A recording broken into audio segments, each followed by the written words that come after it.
el electrón y el neutrino de electrón.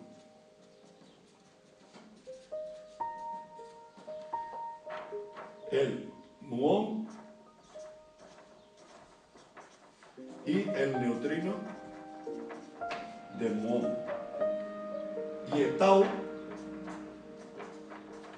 y el neutrino de tau. Entonces, como veis, son 6 quarks y 6 leptones.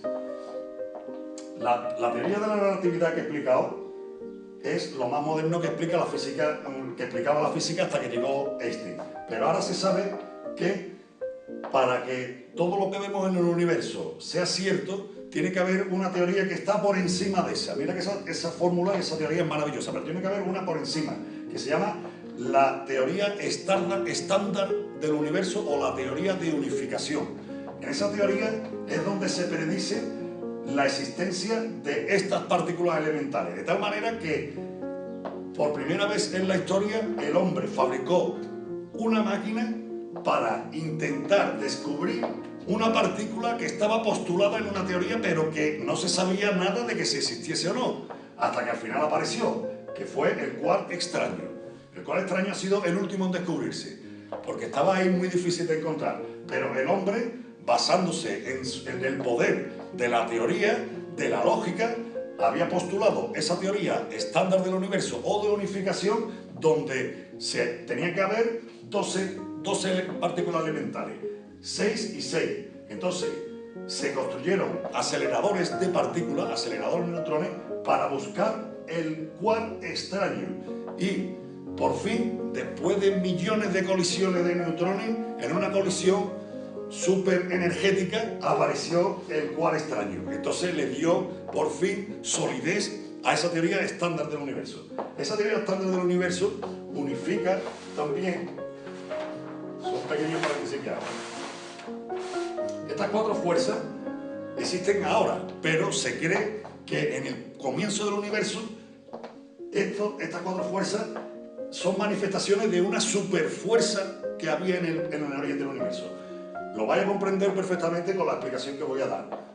Hasta finales del siglo XIX se creía que la electricidad era una fuerza y que el magnetismo era otra fuerza.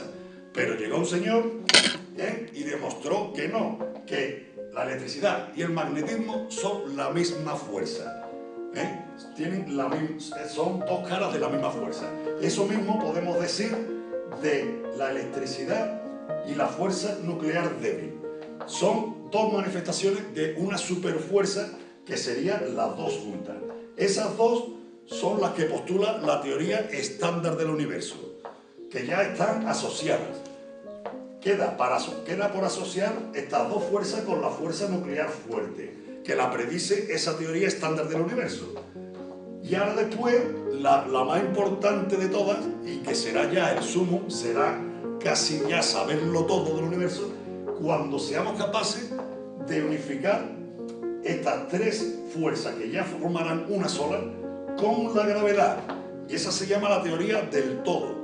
La teoría del todo es la que es capaz de fusionar estas 3 fuerzas, que ya es una con la gravedad, y aparecer la superfuerza que en el principio del universo era la única que existía. Y que al ir enfriándose ese universo primigenio, se fue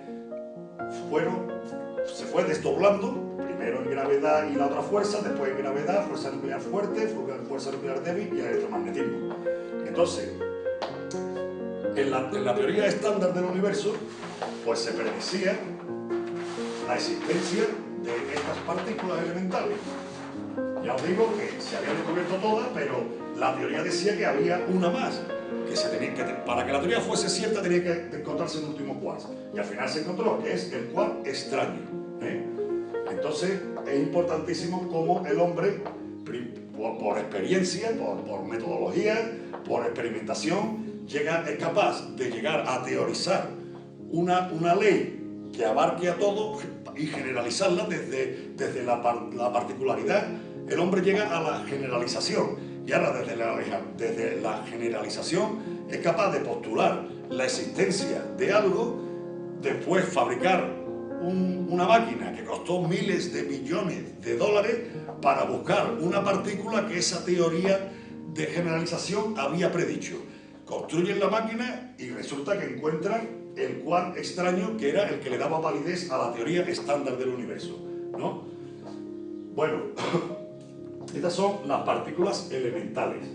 Entonces, el universo, en la complejidad que lo vemos ahora, lo podemos sintetizar en lo que os voy a decir ahora mismo para que no se os olvide nunca. Lo podemos sintetizar en que hay 4 fuerzas fundamentales y hay 12 partículas elementales. La interacción de estas partículas con estas fuerzas forma todo el universo que conocemos, todo el universo complejo, visible que conocemos, o visible a rayos de luz visible o a rayos infrarrojos, rayos X, rayos gamma, ¿no?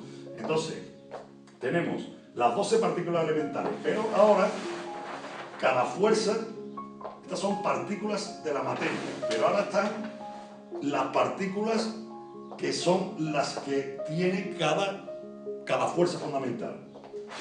Perdón que yo porque tengo... Entonces, las fuerzas fundamentales, en este caso vamos a hablar de interacciones fundamentales, porque lo que hacen es que interaccionan con las partículas elementales. Entonces, estas interacciones tienen la partícula que lleva esa fuerza. Por ejemplo, la gravedad tiene una partícula que es la que transmite esa interacción, que es el gravitrón, el gravitón. Luego tenemos el electromagnetismo, que la partícula del electromagnetismo es el famoso fotón. Luego tenemos la fuerza nuclear débil, partícula que lleva la interacción es el bosón W y el bosón Z. Y la partícula que lleva la interacción de la fuerza nuclear fuerte es el gluón. Entonces, cada fuerza, como veis, es transmitida por una partícula de esa fuerza, que no tiene nada que ver con las partículas elementales de la materia o de la energía, ¿eh? Entonces, el fotón, vamos a hablar del fotón, que es el que más conocemos todos, entonces es la partícula